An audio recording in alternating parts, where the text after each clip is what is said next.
Saudi আরবের একজন আলেম ডক্টর আয়েজ আল কারনি, মুসলিম বিশ্বের সবচেয়ে জনপ্রিয় আলেমদের মধ্যে একজন।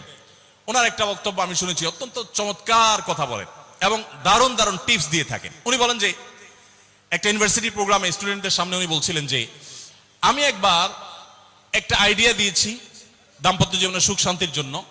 বলেন যে এটা ইমপ্লিমেন্ট করে অনেকেই সুফল পেয়েছেন, আমাকে ব্যক্তিগতভাবে জানিয়েছেন। টিপসটা কি? টিপসটা হলো উনি বললেন যে বাসায় ঢুকে মাঝে মধ্যে, সবসময় করলে আবার মাইর দূর খাবেন, যখন দেখবেন বউয়ের মুড টুট ভালো আছে, বাসায় ঢুকে আস্তে করে লাইটের সুইচটা অফ করে দিবেন।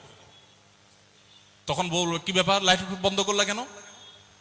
তখন বলবেন যে দেখো, বাসায় আসলে তোমার চেহারার উজ্জ্বলতা থাকলে আর এই লাইটের দরকার হয় না। মহিলা ধরে ফেলবে যে আপনি পাম্পটি দিচ্ছেন, বাতাস দিচ্ছেন, কিন্তু পাম্প যাকে দেন সে যতই বুঝুক না কেন, কিছু না কিছু কাজ হয়, কিছু না কিছু। একেবারে শতভাগ যদি বুঝে কাউকে প্রশংসা করছেন, সে বুঝে, তারপরও সে একটু খুশি হয়, ভালো লাগে। তো উনি বললেন যে শরবত বানায় আনছে বউয়ে, তখন বলবেন যে দেখো চিনি দিও না, চিনি দিও না। তারপর বউরে বলবেন যে আঙ্গুলটা একটু চুবাই দাও। কেন? কারণ তুমি আঙ্গুলটা চুবাই দিলে ওটা চিনি চাইতে বেশি মিষ্টি লাগে।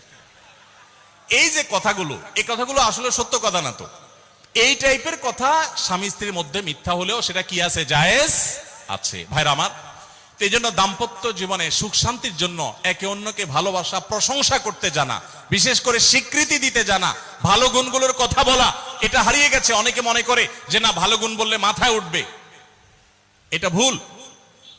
মাথায় উঠবে সেটা ব্যালেন্স করার জন্য আপনাকে অন্য কাজ করতে হবে, কিন্তু তাই বলে প্রশংসা করতে কার্পণ্য করা যাবে না, স্বীকৃতি দিতে হবে।